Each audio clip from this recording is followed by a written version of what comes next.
শীতের শুরু হতেই আলু, পেঁয়াজ, আদা, রসুন, কাঁচা লঙ্কা থেকে শুরু করে শাকসবজি সবকিছুর দামই ঊর্ধ্বমুখী। শুধু মরশুমি সবজিই নয়, মাছ, মাংস, এমনকি ডিমের দামও আকাশছোঁয়া। উত্তর থেকে দক্ষিণ কলকাতার সমস্ত বাজারগুলিতে টাস্ক ফোর্সের সদস্যরা বারবার অভিযান চালাচ্ছেন, কিন্তু কোনোভাবেই নিত্য প্রয়োজনীয় সবজির দাম নিয়ন্ত্রণে আনা যাচ্ছে না। বৃহস্পতিবার মানিকতলা বাজারে আলু, পেঁয়াজ ও সবজির দাম খতিয়ে দেখলেন টাস্ক ফোর্সের সদস্য রবীন্দ্রনাথ কোলে, কমল দেব সহ এনফোর্সমেন্ট ব্রাঞ্চের একাধিক আধিকারিকরা।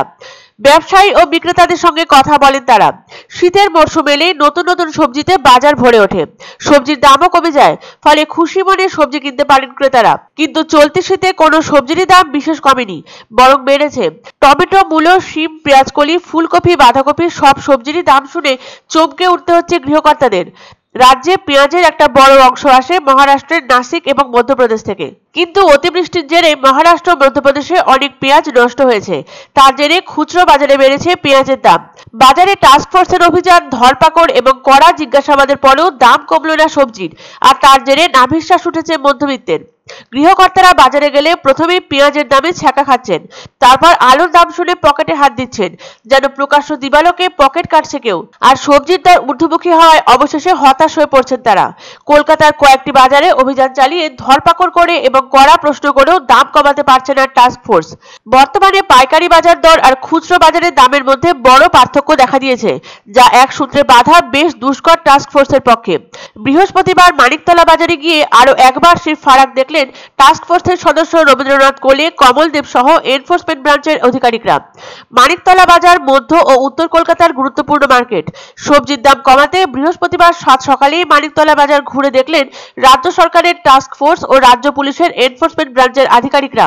তারা বাজার ঘুরে ঘুরে যাচাই করলেন শাকসবজির দাম। আলু, পেঁয়াজ, রসুন সবকিছুর দামই ঊর্ধ্বমুখী।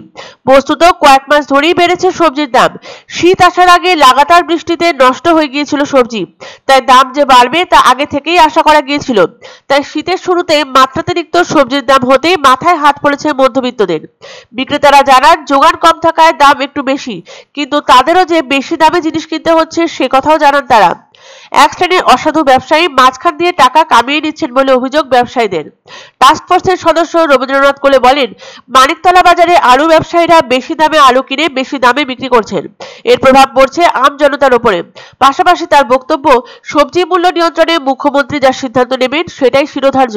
সেই এখনো কি পরিস্থিতি না পরিস্থিতি এটা আমরা ঊর্ধ্বতন কর্তৃপক্ষের সঙ্গে কথা না বলে কিছু বলতে পারবো না।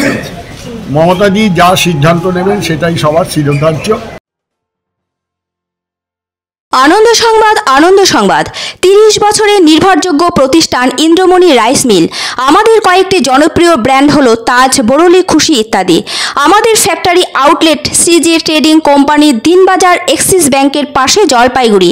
এখানে সুলভ মূল্যে গুণগত মানের সব ধরনের চাল পাওয়া যায়।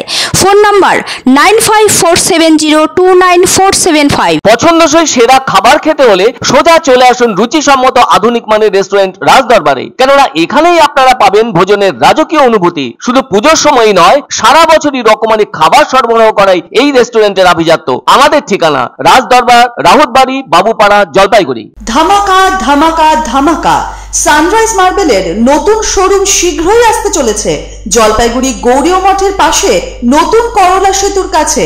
এখানে পাবেন আধুনিক টাইলসের রকমারি সম্ভার। এক অন্য অনুভূতির স্পর্শ পাওয়া যায় রয়কো ব্র্যান্ডের গেঞ্জি ও জাঙ্গিয়ায়। তাই ছোট বড় সবার পছন্দ রয়কো গেঞ্জি ও জাঙ্গিয়া। প্রস্তুতকারক জয়মনি হোশিয়ারি, কলকাতা।